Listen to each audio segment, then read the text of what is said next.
Hello everyone, welcome to my YouTube channel prep with शिखा।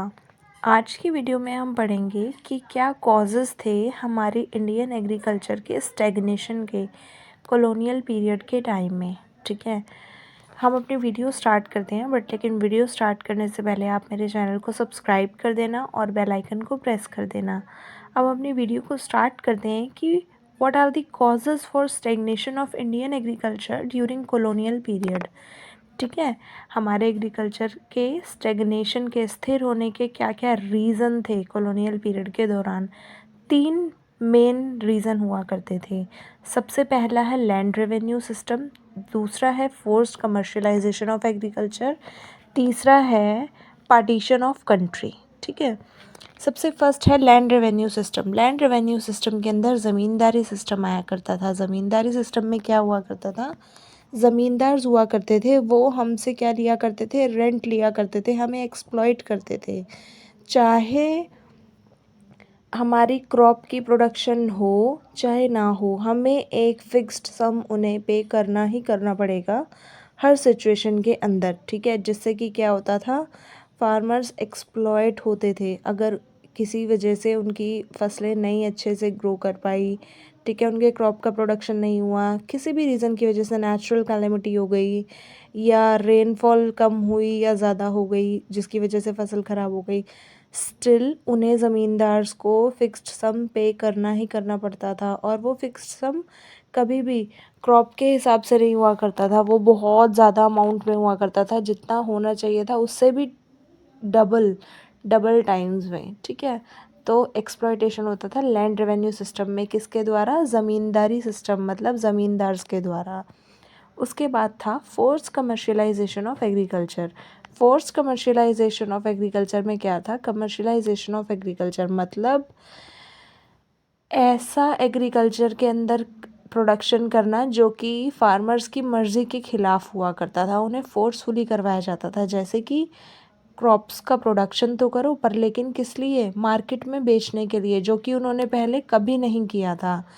और production क्या करो, crops का प्रोडक्शन तो करो बट लेकिन मार्केट में बेचने के लिए, सेल्फ कंजप्शन के लिए नहीं करो। ठीक है, और कल्टीवेशन करो कमर्शियल क्रॉप्स का, लाइक इंडिगो उगाओ। ठीक है, और फेमाइंस भी बहुत अकर होने लगी उस टाइम पे। ठीक, तो क्या था कि कमर्शलाइजेशन ऑफ एग्रीकल्चर में मतलब हमें एग्रीकल्चर सेक्टर में वर्क करने के लिए तो मिल रहा था, ठीक है, बट लेकिन किस तरह से वर्क, उनकी कंडीशन के हिसाब से वर्क करने के लिए बोला जा रहा था। मतलब हम अपने एग्रीकल्चर में भी अपनी मर्ज़ी से क्रॉप प्रोडक्शन नहीं कर पा रहे थे, जिसमें क्या हो रहा था, हम सेल्फ कंजप्शन के लिए तो हमें बहुत कम पोर्शन मिल रहा था, बहुत कम पार्ट मिल रहा था, और ज़्यादा पार्ट किसके लिए मिल रहा था कि हम ऐसा प्रोड्यूस करें जो कि हम मार्केट में सेल कर सकें।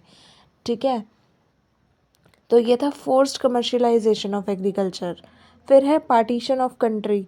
पार्टीशन ऑफ कंट्री में क्या हुआ, जब पार्टीशन हुआ फूड क्राइसिस आ गया इंडिया के अंदर। ठीक है, मतलब भुखमरी एक तरह से क्रिएट होने लगी, और जो राइस और फूड प्रोड्यूसिंग एरियाज़ थे वेस्ट पंजाब के, वो कहाँ पे शिफ्ट हो गए, वेस्ट पंजाब के और सिंध के, वो पाकिस्तान में शिफ्ट हो गए पार्टीशन होने के बाद। तो ये मेन 3 रीज़न्स हुआ करते थे कि हमारी इंडियन एग्रीकल्चर इतना स्टेगनेंट क्यों है, मतलब स्थिर क्यों था कॉलोनियल पीरियड के टाइम में। ज़मींदारी सिस्टम मतलब वही ज़मींदार हमको एक्सप्लॉइट किया करते थे, हमसे एक्स्ट्रा परसेंटेज लिया करते थे, फिक्स्ड सम लिया करते थे, चाहे क्रॉप प्रोडक्शन हो या ना हो। ठीक है, एक्सप्लॉइट करने के लिए। फिर था फोर्स कमर्शियलाइजेशन ऑफ एग्रीकल्चर।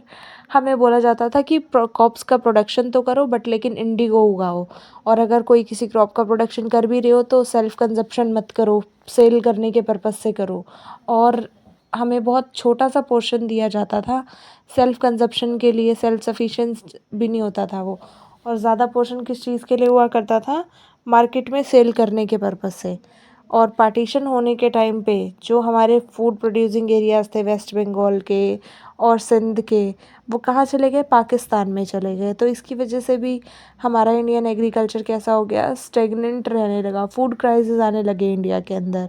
तो अगर आपको वीडियो अच्छी लगी है तो प्लीज़ लाइक कमेंट शेयर ज़रूर करना। अब हम मिलते हैं नेक्स्ट वीडियो में। Thank you so much.